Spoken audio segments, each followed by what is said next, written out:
kita akan menjelaskan tentang masa Kabinet Politik Ekonomi Hatta 1 dan Kabinet Darurat Hatta 2 beserta kebijakannya. Sebelumnya, kamu tahu nggak sih apa itu Kabinet Politik Ekonomi Hatta 1 dan Kabinet Darurat Hatta 2? Wah, iya ya, kira-kira Kabinet Politik Ekonomi Hatta 1 dan Kabinet Darurat Hatta 2 itu apa ya? Nah, masa Kabinet Politik Ekonomi Hatta 1 ini yang terjadi pada tanggal 29 Januari 1948 sampai 4 Agustus 1949 di bawah kepemimpinan Muhammad Hatta.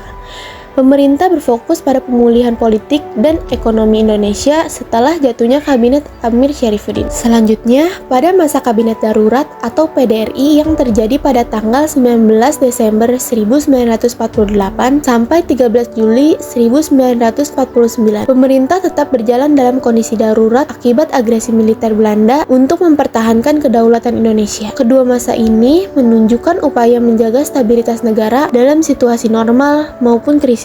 Oh, jadi gitu ya? Nah, aku juga tahu loh latar belakang dari Kabinet Politik Ekonomi Hatta 1 dan Kabinet Darurat Hatta 2. Wah, kira-kira apa nih? Jadi, kalau tentang Kabinet Hatta 1 itu, Kabinet Hatta 1 terbentuk setelah jatuhnya Kabinet Amir Syarifuddin yang kehilangan dukungan politik akibat menerima perjanjian Renville yang dianggap merugikan Indonesia.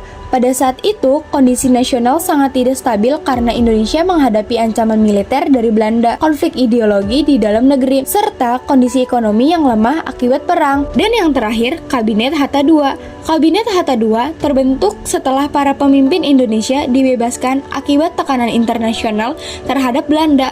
Pada masa ini, Indonesia memasuki tahap akhir perjuangan kemerdekaan, yaitu menuju pengakuan kedaulatan secara resmi dari Belanda melalui diplomasi.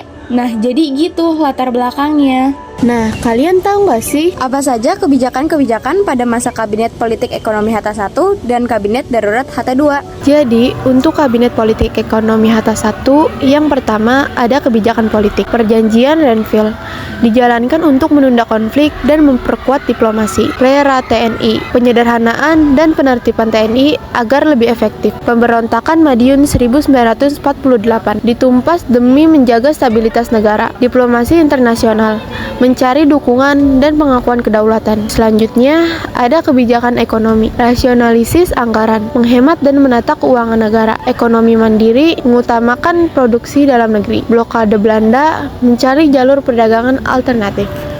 Nah, kalau untuk kebijakan-kebijakan pada masa Kabinet Darurat Hatta 2, kebijakan politik, KMB, perundingan di Den Haag untuk pengakuan kedaulatan dari Belanda. RIS, Indonesia menjadi negara federal sementara sebelum kembali ke NKRI. Kebijakan ekonomi, reformasi moneter, menata mata uang, dan menstabilkan ekonomi pasca perang. Dasar ekonomi nasional, membangun ekonomi berbasis kekuatan sendiri dan gotong royong. Jadi, kesimpulan dari materi yang telah kami sampaikan yaitu pada masa Kabinet Hatta 1 fokus pada penataan negara dan menghadapi ancaman internal maupun eksternal. Sedangkan pada masa Kabinet Hatta 2 menghantarkan Indonesia menuju pengakuan kedaulatan melalui jalur diplomasi. Nah, segitu aja guys materi yang bisa kami sampaikan. Kurang lebihnya mohon maaf dan terima kasih atas perhatiannya. Sampai jumpa.